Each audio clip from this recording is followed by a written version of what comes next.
So Steam made a handheld, and I think I want it.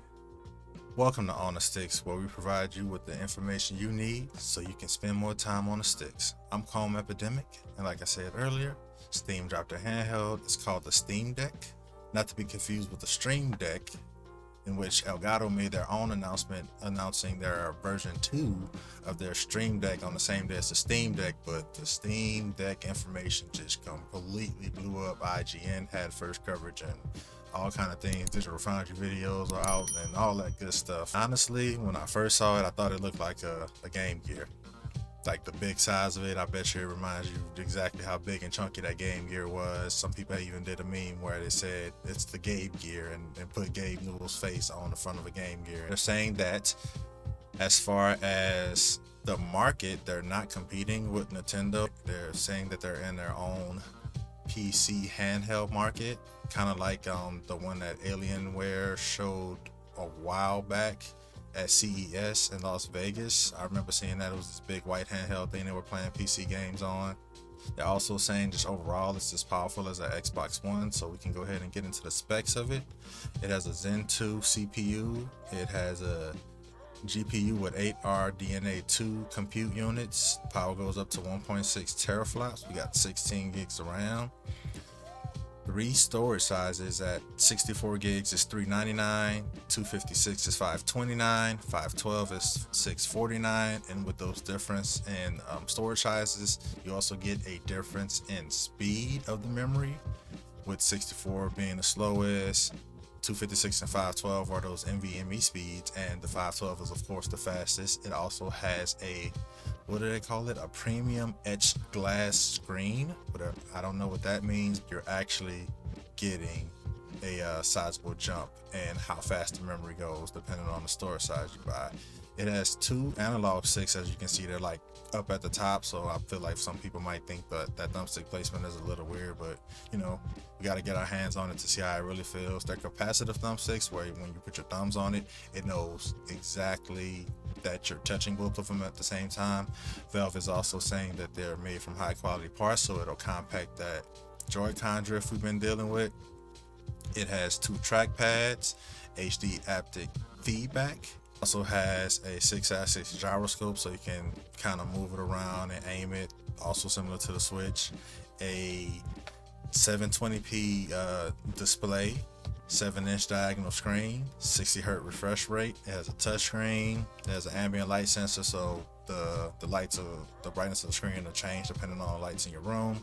It has Bluetooth. It has Wi-Fi that works on 2.4 and 5 gigahertz, 3.5 millimeter jack. It has stereo sound. It has built-in microphones. It can connect to any type of headset from what they're saying. We're looking at USB-C port on it, and that can also be used as a display as well, because you can get a USB-C to display port cable and bam, connect it right to your monitor, and you can play or see anything right there. And also with it being Bluetooth, you can connect different mice and keyboard, Bluetooth controllers. You can even use that USB-C port, get a USB-C USB hub, and plug in all your different controllers into it as well, so that way you can have multiplayer matches on it. It just works, in the words of Todd Howard. It's running its own version of Steam OS, and the operating system that's on the back end is a Linux one, but they're saying that you can install Windows on it as well. So that means if it can run Windows, they said it can run pretty much any PC game. So I can see, bam, Game Pass machine, EA Play, playing the Sims on it, just rocking and rolling on the go, not playing, mobile Sims and stuff like that. You playing full-fledged Sims on it. So I think that's really awesome. They're also going to release a deck, not a deck, a dock. I don't know why I keep saying that. A dock. It has 1 USB 3.1 port, 2 USB 2.0 ports, Ethernet, DisplayPort output, HDMI output, so you can just connect it like that. And the power passes through USB-C. Pretty much their version of the same dock that Nintendo Switch has. But they're also saying that any type of USB connection that has a hub where you can connect to DisplayPorts will work with it as well. Some of the pros, just to do a little recap, it can do anything a PC does. So another point, emulators. other stores since it has Windows. So you're looking at Epic, you're looking at Ubisoft, you're looking at CD Projekt Red's, what is that, GOG. You're looking at all these different stores, all these different ways to play games without any barriers or anything like that. If you want to do video streaming, you can run them all. It's a PC. You can just go to hulu.com, netflix.com, whatever.com, and watch videos. You can tailor the settings to your games to match whatever PC settings you want to use. It just works well. They keep saying, they would keep reiterating in the interview that they were doing with IGN as he was asking questions, that it can do anything a PC does. So anything that your mind can stretch as far as you want to do with a PC, as far as modding, putting emulators on it, things like that, it can do it. Another thing is the price, but that can also go in our cons, because $650 is a lot to ask, and you do price and memory, and you kind of got an issue there. So it's going to be kind of a pro and a con.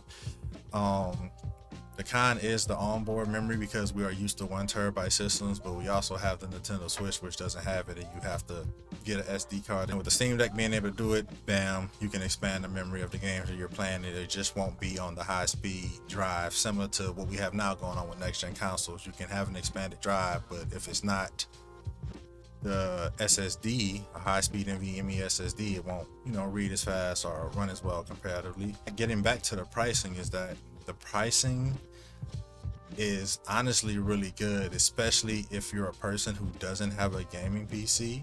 You literally get a gaming PC and a PC to do your work on and things like that just right then and there, because you can connect your keyboards up to it and connect it to your monitor. Bam, you got a computer whenever you need to do work or something like that. It just works really well in that situation. I think that makes it attractive, especially to new people coming into the market of gaming. It might not be as attractive for people who already have a gaming PC, but me personally, I'm still interested. Even though I have a gaming rig, I'm definitely interested in not having to turn on my computer to play certain games. I can just sit in the living room, turn it on, and be fine. That being said, battery life, they say 7 to 8 hours at the most, but if you're running Doom Eternal and Control on it, it's probably going to be like maybe 4 to 6. So the battery life can be an issue, but it's also a beefy machine, so it's kind of hard to balance those two out. So they're, I'm pretty sure they're going to come out with one with a better battery at some point.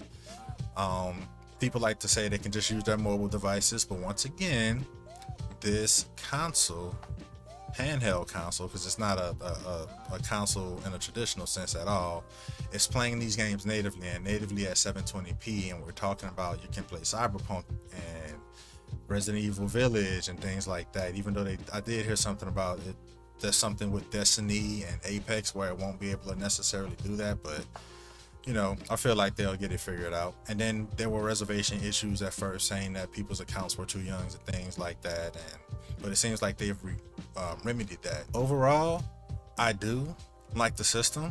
I like it a lot. It's a very attractive system. The openness of it it works. Like Ty said, it just works. You got a Game Pass machine. Xbox got a handheld without having to do anything. So now they're on phones. They'll be on this thing and doing all that other stuff. So it's just really cool that Valve would make an open-ended machine and not putting any restrictions on people. So they're saying they're not against mods, they're not necessarily against people running emulators and things like that. I hope it doesn't go the way of the Steam machine and it not meeting up to whatever hype that was built for it, and it just kind of falling flat on its face. They said the trackpads work better than the Steam controller's trackpad, but some people actually like the Steam controller, and I think it's a great first entry into the market.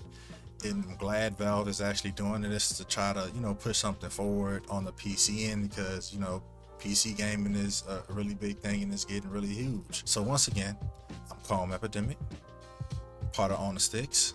If you like this content, go ahead and drop a like, comment, subscribe to the channel. You can also follow me on Twitch at Calm Epidemic, at Instagram, Facebook, any of the other social medias. And also here on YouTube as well. You can drop a subscribe to my channel for my own personal gaming content. I tend to upload my streams and different clips from funny things that happen on my streams. Thank you for joining On the Sticks, where we provide you the information to keep you on the sticks.